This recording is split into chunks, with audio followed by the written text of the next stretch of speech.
All right, ladies and gentlemen, today we are starting solving equations. Solving equations is one of my favorite things to teach and do in math.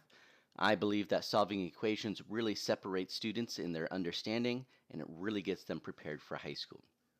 I personally view it as the number one thing that I can teach you to be ready for high school, solving equations. So we got inverse operations ideas, isolate. Do you know what isolate means when we talk about isolating the variable?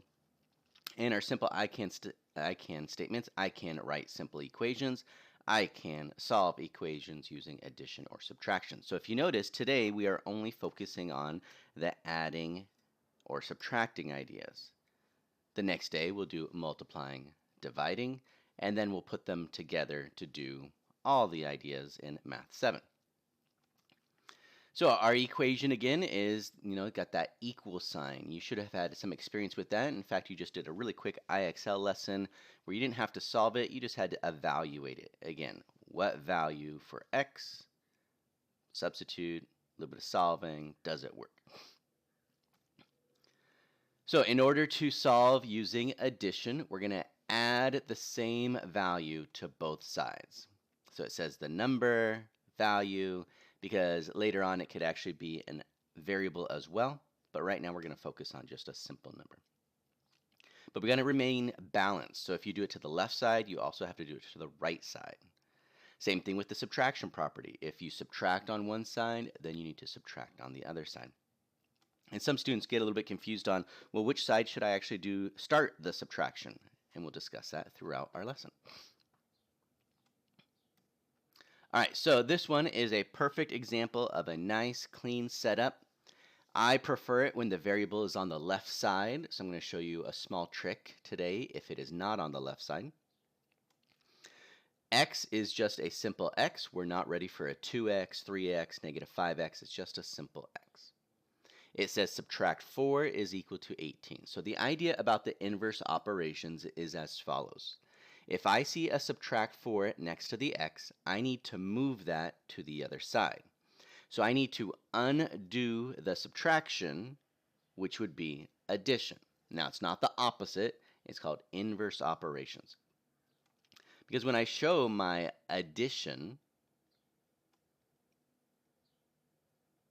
on the left side, the negative 4 plus 4 does give us 0. Now the x here, I don't personally do the boxes. If you'd like to, you can. It's just reminding you that the x is isolated currently. I just leave it as a basic x. I line up my equal signs. You don't have to put this physical line here, line segment. I just go ahead and bring my equal sign down.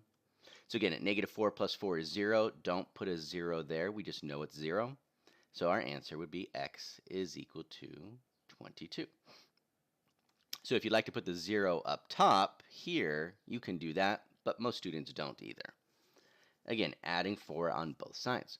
So if we have done everything correctly, the check would come out nice and neat. So the check is a great strategy. It's going to be, again, really taking the value of 22, substituting it at the x location, and seeing if it makes sense. Meaning, does it come out to be a true statement? So I've got 22, which is the x value, or what we solved for x. Subtract 4, does that equal 18? Well, 22 subtract 4 is 18, so it does work. That checks out. That is a solution, which means x equals 22 is the correct answer. Yay. Now this one here, I'm going to show you how it's presented, but I'm going to show you my personal trick after that. So remember, we're going to focus on getting the variable alone. The solving idea means to get the variable isolated. So if you notice, it has the subtract 5 next to the variable. So we want to move or get rid of that subtract 5. Inverse operation again would be to add 5. On both sides. So here on the right and on the left underneath the negative 2. So the negative 5 plus 5 again gives us a 0. So we have p is equal to 3. Now in 8th grade and in high school, we would actually like the p equals 3, not 3 equals p. So what I offer my students to do there is as follows. Let me see if I can change it real quick before we do the check.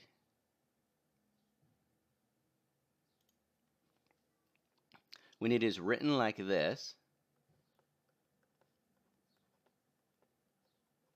I just tell them, hey, let's go ahead and move the -2 over here with the equal sign. And then we lightly cross this out. Because again, I like it better when it is written this way. So I'm going to go ahead and add 5. If you notice the exact same work I already did. So that means P is equal to 3. So again, that's my preferred format instead of 3 equals P. Looks very similar, slightly different answer form, but you decide. When I check, I am going to take the original problem though. So the -2 equals. So if P is equal to 3, I do a quick substitution there. We're going to see if we can get -2 equals -2. And again, this substitution and checking is used a lot in 8th grade. 3 subtract 5, well, 3 is positive, 5 is negative, so I need to subtract. I get a 2. Take the sign from absolute value. Greatest absolute value, yeah, it does check out. So that's my solution. Sorry. It doesn't matter if you have fractions, decimals, or integers, the format stays exactly the same. Oh, except for, do you notice this one says plus 13.2? So the inverse operation, to undo an addition, we are going to do subtraction. So I'm going to solve for W by subtracting 13.2. I'm going to line up a W equals. Ooh, but if you notice, I really can't do the subtraction right there, right?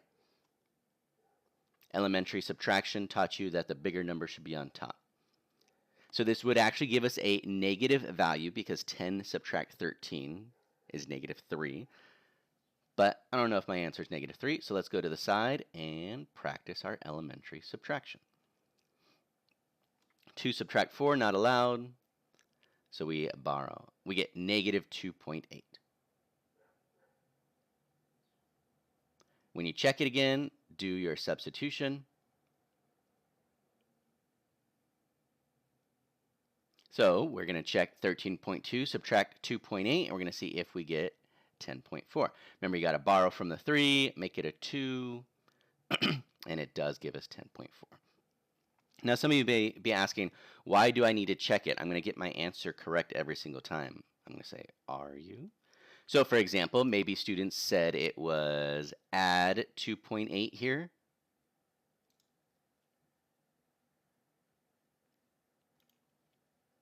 Or positive 2.8, which means they would have substituted a positive 2.8 when they checked it, which means they would have added them together, which means you would not have gotten a 10.4. Because again, those signs are the mistakes that students are making quite a bit. Ooh, a fraction time. Very nice, very nice. All right, so we'll do it as is, and then I'll show you the way that I prefer again. But we're going to check it based off the original problem. All right, so 2/3 is positive, which is like the addition, so I'm not focused on the plus sign here because that is connected to the m. 2/3 is positive, so the inverse operation would be to subtract. Because 2/3 subtract 2/3 is 0, and that's what we really want. We want this to cancel out. On the left side, we also do subtractions, because again, we got to keep it balanced out. But if you notice, I cannot actually subtract my fractions because they do not have the same denominator. So you're going to have to go ahead and change your 2/3 into something over 9.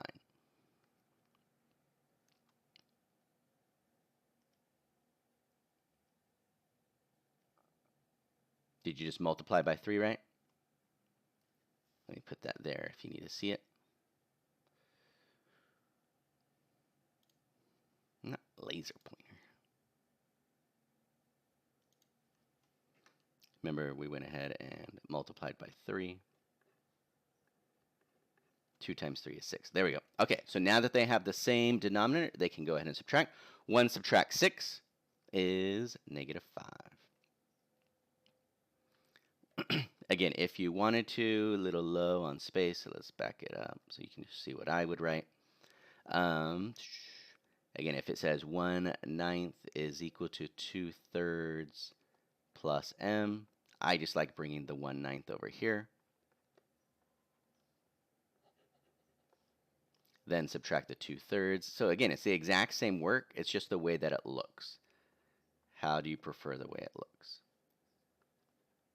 So I'll leave it like that because I personally don't rewrite it. I just go ahead and change it right here.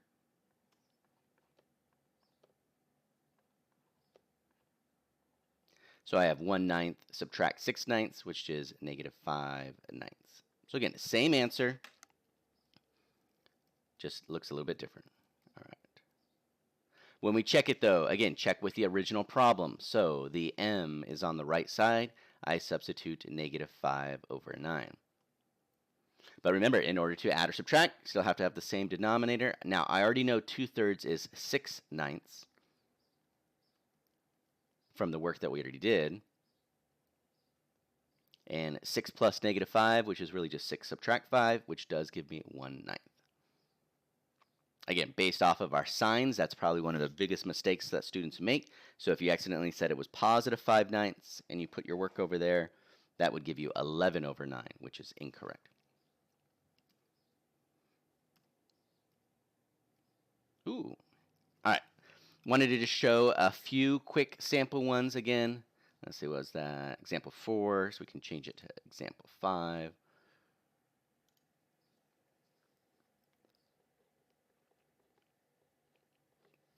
Let's see what. Maybe an n instead of an x plus 3 is equal to -4. Trying to focus on the ones dealing with negative signs. Maybe x plus 7 is equal to -15. So again, all I do is show this. Subtract 3 on both sides. I just try and keep it nice and clean and neat. Line up my equal signs. This becomes 0. I don't have to worry about it. You can cross it out and put a little 0 at the top if you like. I just bring down the n. Now again, this is the mistake that a bunch of students have been making recently. -4, -3. They're both negative, so add them together. Get a 7. Keep the negative sign. Example 6. Subtract 7. Both sides, keep it balanced, line up the equal sign. Oops, that gives us 0. That's also, don't know if I can change that, so I'm just going to go ahead and say x is equal to negatives. So I mean I add them together to get 22, keep the negative sign. What about when it is a subtraction?